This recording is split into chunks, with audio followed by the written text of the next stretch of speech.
আজকে কালী পুজোর জন্য আমি শাড়িটা পরছি। এটা নতুনই শাড়ি, কেনা ছিল, পরা হয়নি। আর এর সাথে আমি এই পিঙ্ক ব্লাউজ দুটো কোনটা পরবো তাই চিন্তা করছি। এটা একটু লাইট আর এটা একটু বেশি ডার্ক, তো যেটা মানাবে সেটাই পরবো। চলো ফাইনালি রেডি হয়ে কেমন লাগছে তোমাদের নিশ্চয়ই দেখাবো। দেখা হচ্ছে আজকে কালী পুজোর লুকে। আর কালী পুজো উপলক্ষে মা আমাকে একটু আলতা পরিয়ে দিচ্ছিল। আমাদের তো জানো বাঙালিদের পুজো পার্বণ হলে আমরা একটু আলতা পরে থাকি। তো তোমরা কারা কারা আলতা পরতে ভালোবাসো? আমার ভাই আজকে পরতে চলেছে ধুতি আর পাঞ্জাবি। এটা হচ্ছে বাবার ধুতি, যেটাও আজকে পরবে। আর পরছে এই পাঞ্জাবিটা, যেটা আমি ওকে বিয়ের সময় মানে আমার বিয়ের সময় ওকে কিনে দিয়েছিলাম। ও ফার্স্ট টাইম আজকে ধুতি পরছে, ইউটিউব দেখে অনেকবার বাড়িতে প্র্যাকটিস করেছে। তো আজকে ফাইনালি তোমাদের দেখাবো ভাইকে ধুতি পাঞ্জাবি পরে কেমন লাগছে। তোমরা নিশ্চয়ই কমেন্ট করো। এটা হলো ভাইয়ের ফাইনাল লুক। ওকে কিন্তু দারুণ লাগছিল, আর সবাই ওর পেছনে লাগছিল ধুতি পরেছে বলে। ওর বন্ধুরাও এসে ওর পেছনে খুব লাগছিল। আমরা ভাই বোন দুজনে একটু ফটোও তুলে নিয়েছিলাম। আর ভাইকে বললাম যে একটু পোজ দে, তোকে কটা ফটো তুলে দিই, তাই ফটো তুলে দিচ্ছিলাম। আর এটা আমার আজকে লুক, একদম সিম্পলি আমি সেজেছিলাম। আর এখানে একটু কয়েকটা রিল শ্যুট করছিলাম। ভাই তো পুজোতে খুবই ব্যস্ত থাকে, কারণ ওর খুব দায়িত্ব। তো তাও তার ফাঁকে আমাকে কটা রিলস করে দিয়েছিল।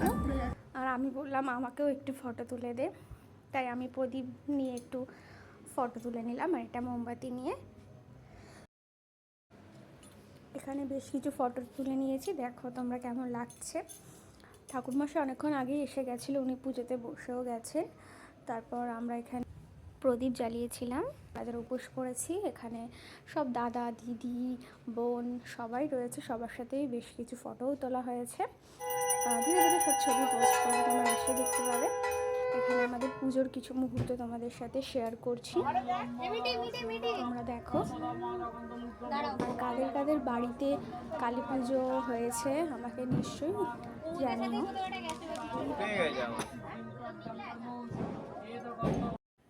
এখানে আমাদের যজ্ঞ শুরু হয়ে গেছে। নামটা কি বলছিলেন? ভম্বল বর্মন শিবগোত্র।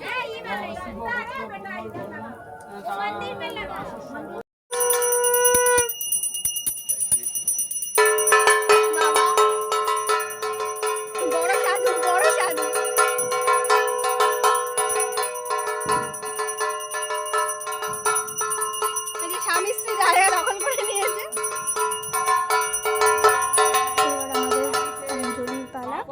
আমরা সবাই মিলে অঞ্জলি দিচ্ছিলাম।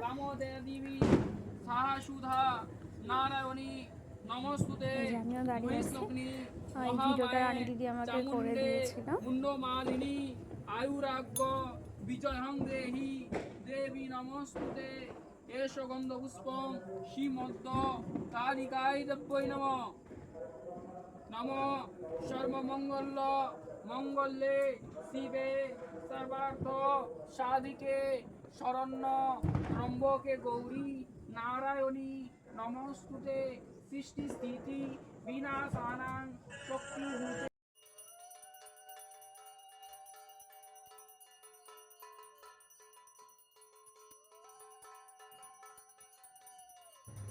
এখানে আমাদের মায়ের আরতি শুরু হয়ে গেছে। ঠাকুরমশাই একে একে সব কিছু দিয়ে আরতি করছে।